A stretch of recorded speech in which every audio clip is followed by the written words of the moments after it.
Feng Shui e minimalismo, será que essas duas técnicas têm alguma relação entre si?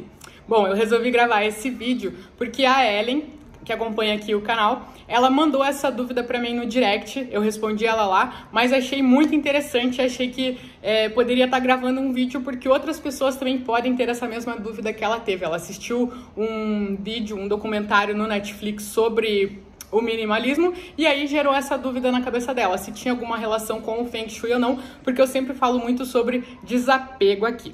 Então vamos lá, né? Ver se tem relação ou não essas duas técnicas. Primeiro de tudo é que, vou começar explicando, né, o minimalismo. O minimalismo, ele trata de eliminar excessos, manter somente aquilo que é essencial para você. Então ele vem como um movimento de desconstruir aquela cultura consumista. A gente sabe, né, que nos últimos anos a gente vem cada vez mais consumista, querendo comprar, trocar, e sempre querendo comprar, tá com a coisa nova, acumular várias coisas, né, ter muito mais roupa, ter um armário cheio de roupas, ter sempre o celular de última geração, equipamentos, os nossos móveis, as nossas casas cada vez mais entupidas de coisas por causa dessa cultura consumista. A gente é constantemente bombardeados por um monte de propaganda, um monte de coisa falando pra gente comprar, e a gente acaba seguindo essa tendência. E quando a gente vê, a gente tem várias coisas, vários excessos dentro da nossa casa, coisas que não são essenciais pra gente. Então, o minimalismo, basicamente falando, eu não sou especialista em minimalismo, tá? Mas, basicamente falando, o minimalismo é isso. É esse movimento da pessoa viver, eliminar os excessos e viver com aquilo que é mais essencial para ela. O Feng Shui, por sua vez, eu realmente falo muito aqui sobre desapego, de você desapegar, né, praticar esse desapego, mesmo que você não seja acostumado com isso, começar a praticar o desapego e abrir espaço para o novo.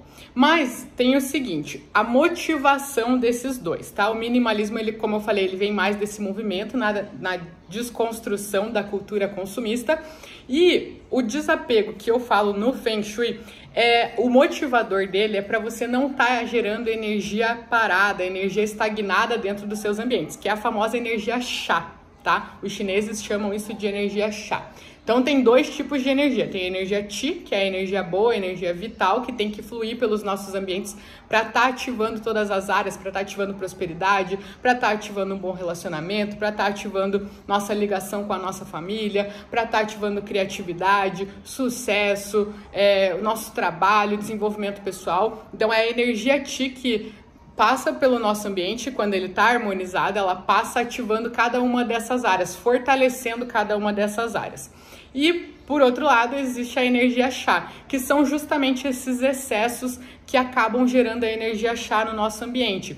Por quê? Porque quando a gente tem um objeto, alguma coisa que a gente não use, que esteja parada, que esteja sem movimentação há mais de 3 meses, ou que esteja quebrada, né, que não esteja servindo o seu propósito no nosso ambiente, ele acaba gerando essa energia chá. Então, para você ter relação, a energia Qi é como se fosse uma fumacinha leve que vai pairando e ativando, fortalecendo cada uma das áreas da nossa vida.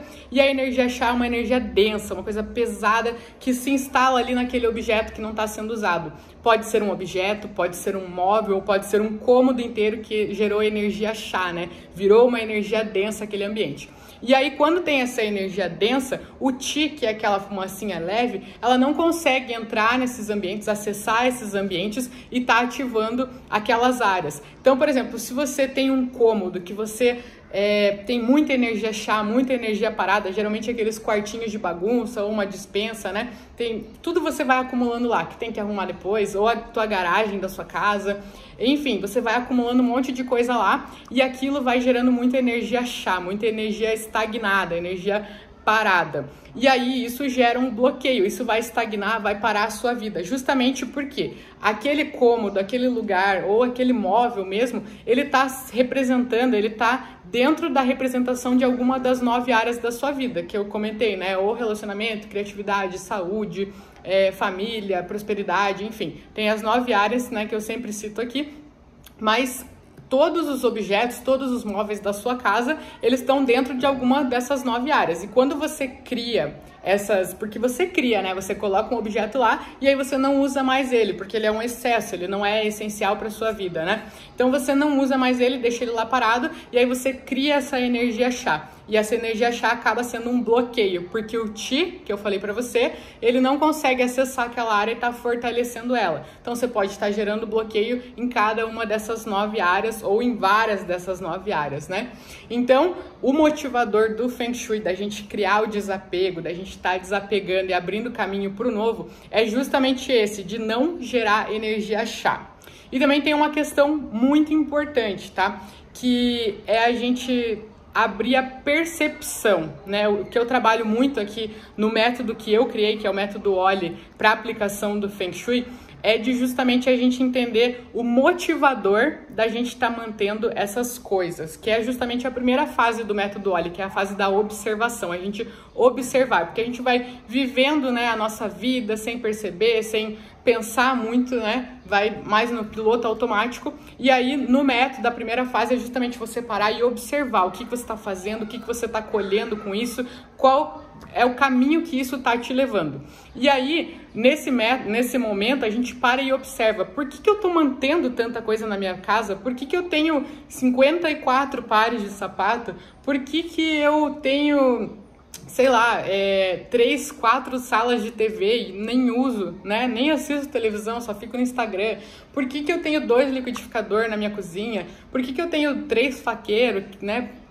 Por que eu tô mantendo essas coisas? Ah, eu ganhei e tal, mas por que eu mantenho se eu não uso? E aí eu começo a refletir. O negócio do Feng Shui não tem problema você ter as coisas, o que você tem ou quantos você tem, né? Se você quer ter 100 pares de sapato, isso faz sentido para você e você usa todos eles, né? Eles não viram uma energia estagnada lá, um bloqueio energético na sua casa, maravilha, se isso te faz bem, se isso te faz feliz, mantenha. Realmente, né?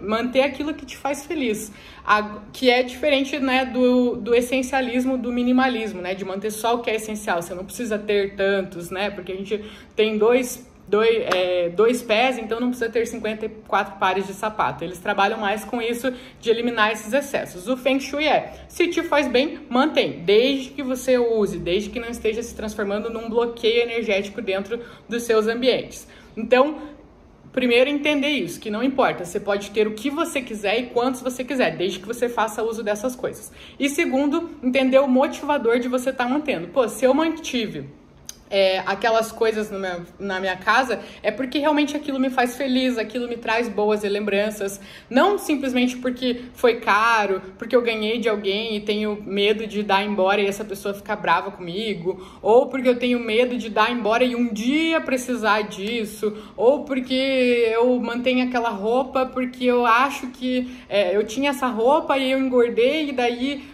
eu vou manter ela porque ela vai ser um motivador para eu estar emagrecendo. Enfim, entender o motivador das coisas, de você manter essas coisas na sua casa, para realmente entender essa motivação de você estar mantendo, realmente te motiva ou te bloqueia? Porque pensa comigo, se você mantém alguma peça lá que você... Por exemplo, você comprou um quadro, tá? Você foi numa feira, comprou um quadro lindo, maravilhoso, super bem avaliado. Só que daí você para e percebe assim, nossa, nesse quadro tem uma mulher e tá cortada a cabeça dela, e isso me dá certa agonia, né? Eu não curto muito assim. Olhando bem, esse quadro não me traz boas sensações. Mas eu paguei tão caro por esse quadro, eu não vou me desfazer dele, né? Imagine, foi super cara, uma obra de arte do fulano, super famoso, super requisitado. Mas se você mantém justamente por isso, porque foi caro, né?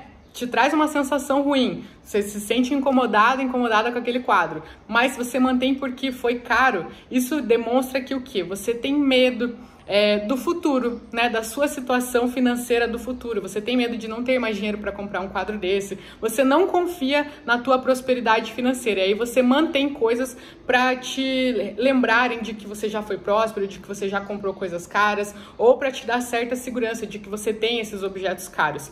Então, você entender aí o motivador. Isso não faz sentido dentro do Feng Shui. Você manter uma coisa porque foi cara, porque alguém te deu e você acha que a pessoa vai ficar triste, né? Você vibra aqui, você atrai aquilo que você vibra. Então, quando você vibra nesse padrão, eu vou manter uma coisa porque foi cara, você está vibrando o medo do futuro, o medo da sua prosperidade no futuro.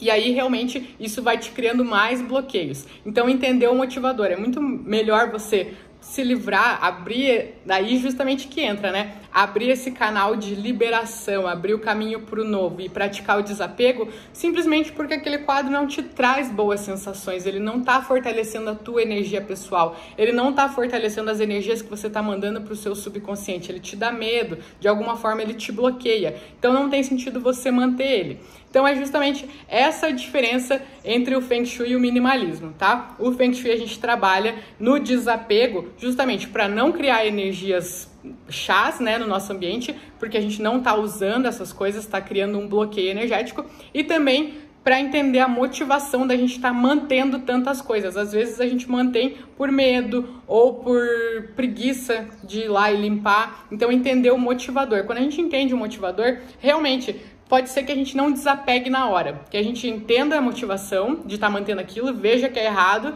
e aí, tá, mas eu não estou preparada ainda para me desapegar disso. Mas aquilo vai trabalhando dentro da sua cabeça. Quando você entende a motivação, uma hora você chega e fala assim, não, eu preciso desapegar, porque isso está me travando de alguma maneira. Então, você entender a motivação é parte do processo de você conseguir desapegar, é uma ajuda para você conseguir desapegar. Então essa é a maneira que a gente trata e a diferença entre o Feng Shui e o minimalismo. Então, obrigada, Ellen, por ter mandado a pergunta, né? Por ter aberto o meu olho para essa situação, que podem ter outras pessoas que tenham essa dúvida. E se você tiver alguma dúvida também sobre essa relação entre Feng Shui e minimalismo, ou sobre qualquer outro tema que eu trago aqui para vocês sobre Feng Shui, me mande também, que eu vou ter o maior prazer de estar respondendo você lá no direct ou pelo canal que você me contactar. Ou, e também, né, pode estar me abrindo o olho para uma questão que talvez esteja gerando dúvidas, né, e posso estar gravando um vídeo para as outras pessoas também tirarem essas dúvidas assim como você. Então, obrigada e a gente se vê na próxima Feng Dica.